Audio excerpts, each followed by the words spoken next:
So in a little more than a week, I will be traveling to Lisbon, Portugal with my dad, and we'll be there for about 2 weeks. It will be the first time we've actually gone on a trip together in a very, very long time.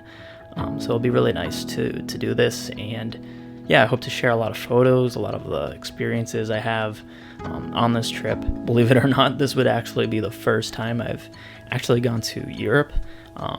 I guess you could say Istanbul is half Europe, half Asia, but this would be the first time to going to a country that's 100% in Europe. So with this trip coming up, I figured I'd make a video on how I am packing for this trip, specifically as a street photographer, but also as someone who makes content for YouTube. So that's what I'll be going over in today's video, my entire carry-on only bag setup for traveling street photography. Thank you to Squarespace for sponsoring today's video.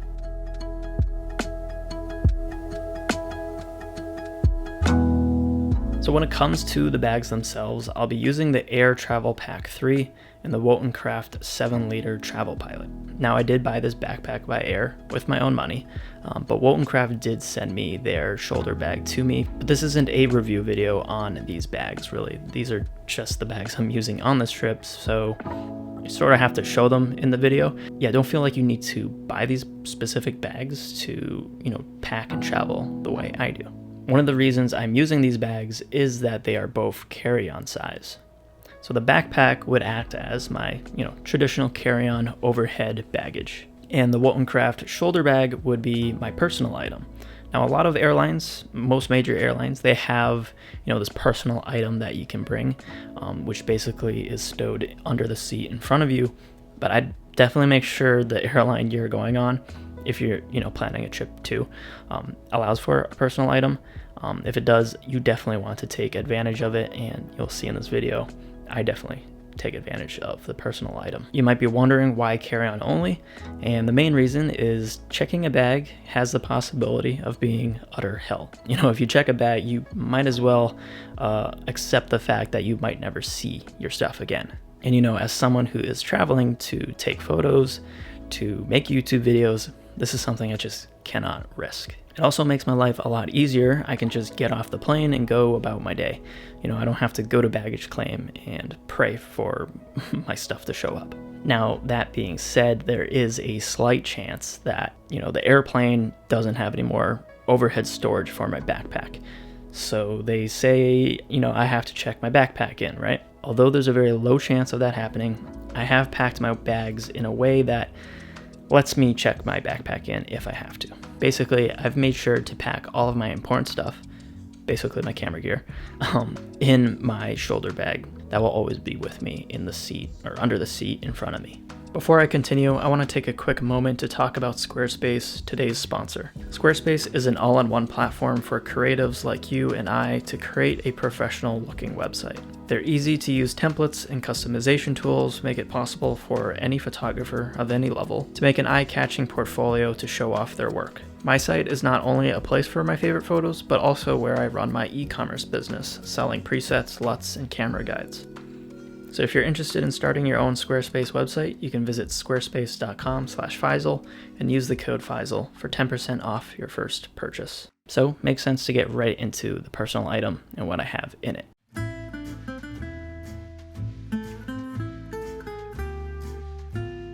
So this is the Wotan Craft 7-liter Travel Pilot. This would pretty much be the bag that I bring with me every single day when I'm out shooting. So with everything packed in it, it weighs about 11 pounds or 5 kilograms. That's a lot for a shoulder bag, so obviously this is only for when I'm traveling on the plane, and once I get to wherever I'm staying, I would take most of the stuff out. But one of the nice benefits of having all this weight in here is that it takes some of the weight out of my backpack, and that's really the bag that gets weighed by the airline. So let's get right into it. So opening it up, we can start off with the GoPro. This is the GoPro Hero 10. It also has the media mod attached to it. Really only the reason I'm using the media mod is for this better mic. Having it stored right at the top here makes it really easy for me to grab this if I wanted to get some kind of footage on the plane or at the airport. In this bag right here we have batteries for the GoPro. as well as batteries for the Ricoh GR3X. And also in here is my lavalier mic. This is the Tascam DR10L, and this is actually the only mic that I will be bringing with me, apart from the mic on my GoPro and the mic on my Sony. I'm not bringing any shotgun mics. Those are just way too bulky in my opinion. For talking head videos, the Tascam lavalier mic works really well for that. So, and it's also so compact. I mean, I can fit it in here easily. This is the actual mic itself. The rest of the GoPro and Ricoh batteries are in here. So right here is a lacy drive, and this lacy drive is actually not coming with me. I'm using it as a placeholder for the Sony a7 IV, which I am filming this video with right now. So obviously one of those situations where I can't show you the camera itself, but it would be in this pocket right here, or this section. Maybe I can throw on some iPhone footage to show you. So the Sony a7 IV is the camera behind all of my videos. You know, it's a great mix between photo and video. A lot of people ask me why I don't use Fujifilm cameras for video work, and the honest answer is I've just gotten really used to using Sony cameras. Ever since I started shooting video for freelance work, I started off with a Sony a7 III, and I just got used to Sony systems and started investing in lenses for it. So, you know, there are some really good options out there now for Fujifilm, like the X-H2S, which just got released.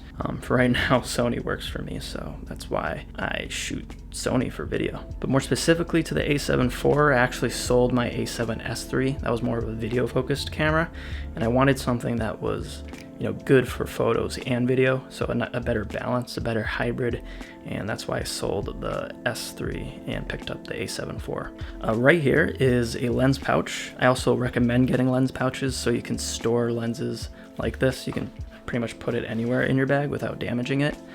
But in here is the Zeiss 55mm for the Sony.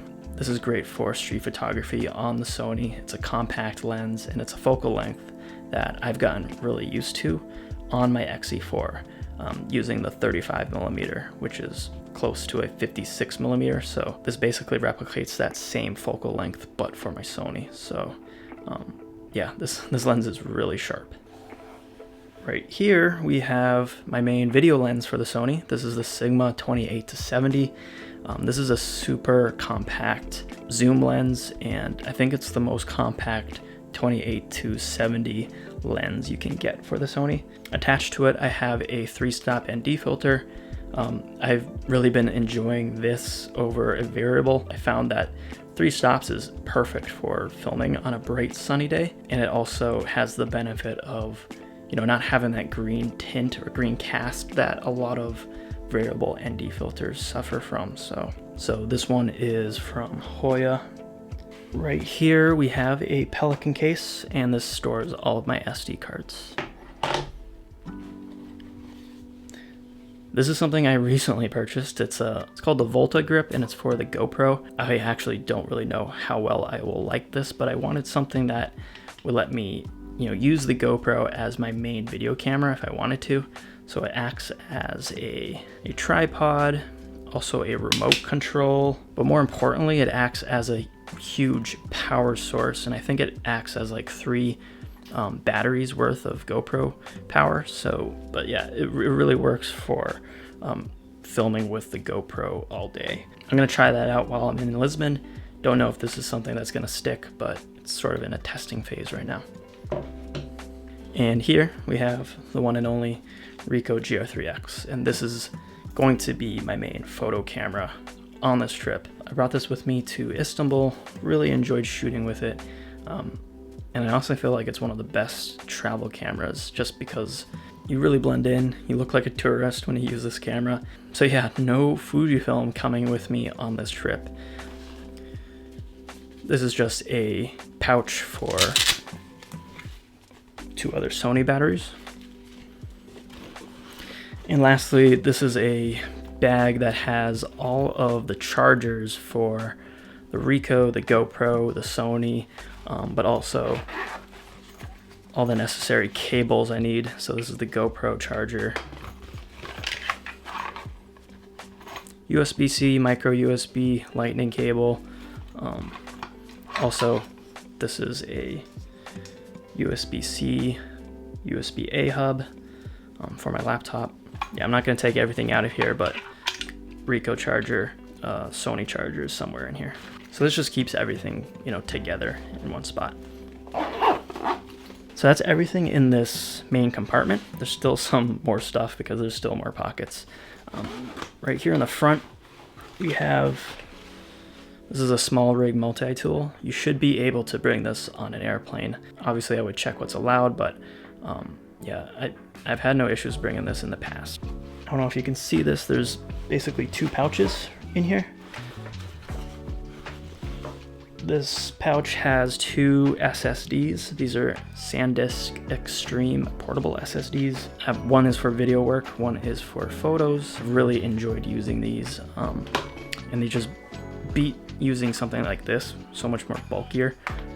Only problem is SSDs are so much more expensive. These are from Samsung, and these act as just more backup storage. Should start clearing some of the stuff. So underneath this is somewhat of a secret pouch. I don't know if you can see it, but there's a zipper here, and when you zip this open, we have the one and only passport vaccine card. Just a nice secret area to keep something important like this. Also in here we have some cash and an air tag. So that's a nice little secret pocket to store that. On the left side here we have this little pouch.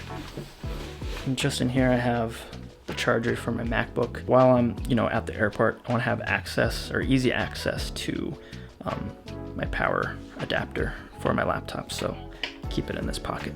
There's an identical pouch on the other side, another charging brick for, you know, phones or whatever, and then an Anker portable battery.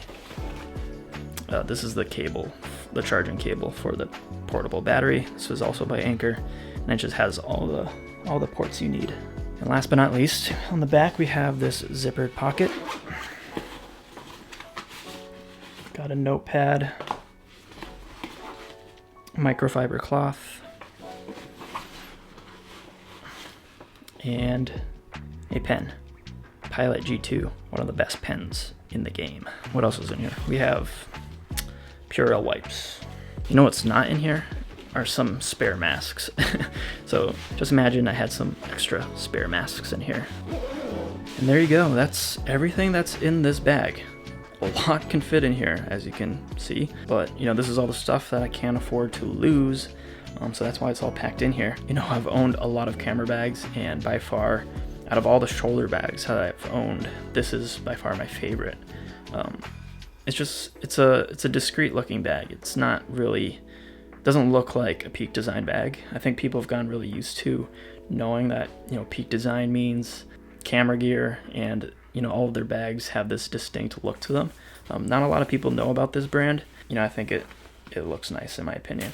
A little more military-ish kind of style, which I don't mind. But yeah, actually one of the best things about this bag is this. It's like some kind of memory foam. Yeah, if you're gonna have a shoulder bag, it better be comfortable, and this is by far the most comfortable pad I've ever had on a camera bag. So that's the Wotan Craft 7-liter travel pilot. So I did a lot of research on travel backpacks, and I wound up coming around to splurging a bit on this one. At the end of the day, it's a damn backpack, but it's a really well thought out and designed backpack, and you know, I do appreciate that kind of thing in bags. With everything packed in this backpack, it weighs about 24 pounds or 10.8 kilograms. So let's get right into what I have stored in here. So right here is a compartment for my laptop, if I can get it out. All right, this is the 14-inch MacBook Pro. Great size for traveling and working on any video or photo project. That's actually everything I have in this pocket in here. On the top here, there's another little pocket, and it's lined with this felt, so you know, you can put phone in here, but right now I just have AirPods. You can flip this over to the side and we have yet another pocket right here. I think all I have in here is some cash. So yeah, just an easy way to access some cash if I need it. Right here, front pocket. It's a little hard to get to because this bag is pretty packed. These are the Sony XM4s, noise canceling, so perfect for air travel or any other kind of travel. I think that's all I have in this bottom pocket. And then on the top here is another lay flat pocket. I have a quarter Ziploc bag with all my liquids. It's mostly my toothpaste and contact lenses, as well as eye drops. Another bag for my other toiletries that don't have liquids in them. So, you know, hairstyling cream, comb, toothbrush. This goes all the way to the bottom, so I could also stuff a jacket in this compartment as well. So that's everything in the miscellaneous pockets around the bag. We can start looking through what we have packed in the main compartment, but I'm gonna have to kind of switch up my camera angle here because yeah, it's not really the best angle to show you what's inside this main compartment.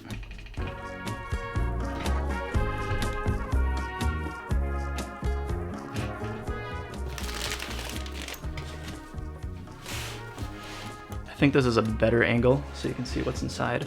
I also forgot to mention I have this hero clip here. So the hero clip comes in really handy to hang this bag in public spaces, you know, to keep my bag off the floor and clean. Comes in handy in like public restrooms as well. One thing about this bag is there's no real way to like hang it on a hook because this handle is pretty far from the back of the bag where, you know, usually you'd have like some kind of loop here where you would, you know, hang the bag from. Hero clip comes in handy for that. All right, let's open up the main compartment.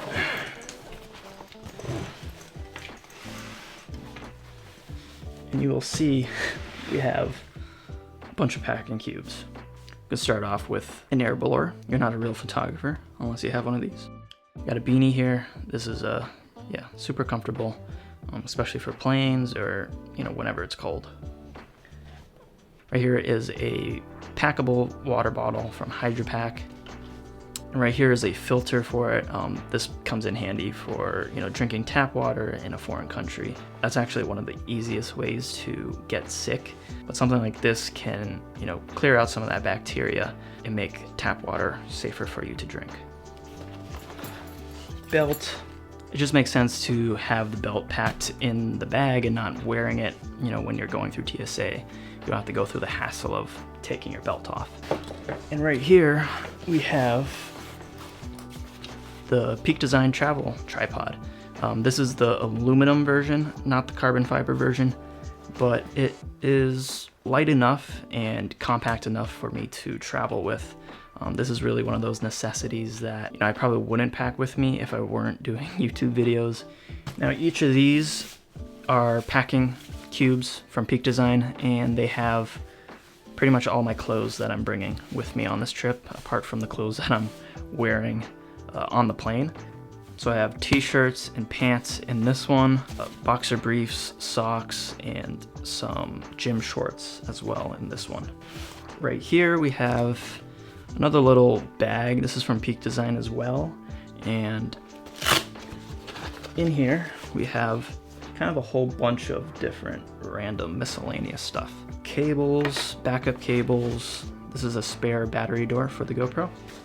A lightning cable. We got a whole bunch of other stuff. Some spare GoPro attachments. This is for the MacBook battery charger. This is another lens brush. Backup GoPro battery door. This is a tripod plate for the Peak Design tripod. So that is everything in this miscellaneous accessory pouch. This is one of those dividers for the Wotan Craft bag. Actually, it didn't come with the Wotan Craft bag. It's from another backpack, but I just have a spare one in here. And last but not least, we have the final compartment. This is a camera insert from an old camera backpack. I now use it as a packing cube. Inside we have spare camera strap, the one and only GoPro chest mount. This is what I use to film all of my GoPro POV footage. Last but not least, in here we have this compact power strip, but it's not just any power strip, it's also a power converter. Coming from the US, I'm gonna need something that converts power to, you know, whatever country I'm in. So this lets me charge pretty much all of the stuff I have out of one power outlet. I think that's everything I have in this backpack. Oh, last but not least, right here, there's a little pouch for an air tag. All right, so that is my overall bag setup for traveling. As you can see, a lot is packed into these bags. You know, if I wasn't a YouTuber, I wouldn't have really, you know, half the gear that I'm bringing. You know, I wouldn't bring a lavalier mic. I wouldn't really bring a GoPro. I wouldn't bring my Sony. I would maybe do, you know, a Fujifilm only setup where I bring the XE4 and I bring maybe the Ricoh as a backup camera. You know, I think having the video component added on top of, you know, photography brings up the bulk of, you know, what you're bringing. All right, I hope you guys enjoyed this very long video of me rambling about gear. But yeah, if you have any questions for me about anything I mentioned in this video, please leave a comment. I'll try my best to get back to you. With that said, I'll see you all in Lisbon.